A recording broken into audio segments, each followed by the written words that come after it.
कयो करबल जे अंदर करवाए दा वतन से भुल जिवया करवाए दा वतन से भुल जिवया असा दुल्हन सखा नाना अचू वतन पिया नाना अचू शाम जो कैद असी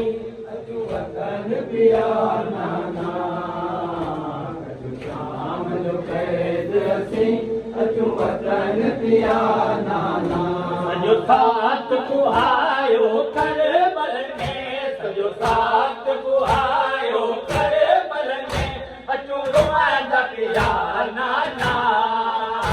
अचू पेशमर मुठो करे वार कंजर तुझे कुलन जो सार जो सजे दे अंदर पेशमर मुठो करे वार कंजर सोने कने मारी सजे दे में सोने कने मारी सजे दे में अता के मिठो नाना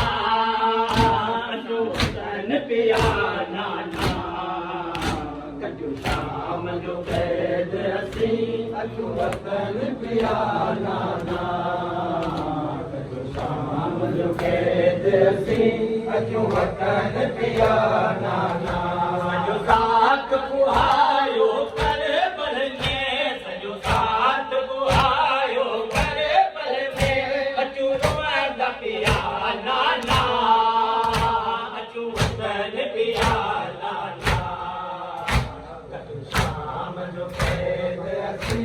अचू वतन पिया नाना कजू शाम जो कैद असी अचू वतन पिया नाना उन साथी असांजो ऋण मवरियो न अकबर कासिम गाज़ी वरियो उन साथी असांजो ऋण मवरियो न अकबर कासिम गाज़ी वरियो सही के माविया न परे तो बचो सही के माविया न परे तो बचो थियो वक्त ॾुखो नाना अचू वतन पिया नाना कजू शाम जो कैद असी अचू वतन पिया नाना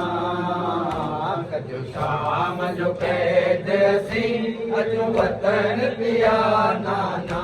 सजो साथ कुहायो करबल में सजो साथ कुहायो करबल में अचू रोआंदा पिया नाना अचू वतन पिया नाना कजू शाम जो कैद असी अचू वतन पिया नाना कजू शाम जो कैद असी अचू वतन पिया नाना शाम ज़लंगा दुखी पाए ज़ंजीर हलियो पे आपे दे हली हिक मंज़िल शाम जी ॾाढी दुखी पाए ज़ंजीर हलियो पे आपे दे हली बेपर्दा पंहिंजूं जी जुड़िजो बेपर्दा पंहिंजूं जी जुड़िजो उतरत पिरलो नाना अचू वतन पिया नाना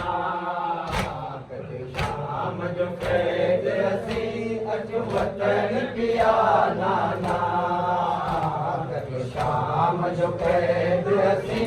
अचू वतन पिया नाना।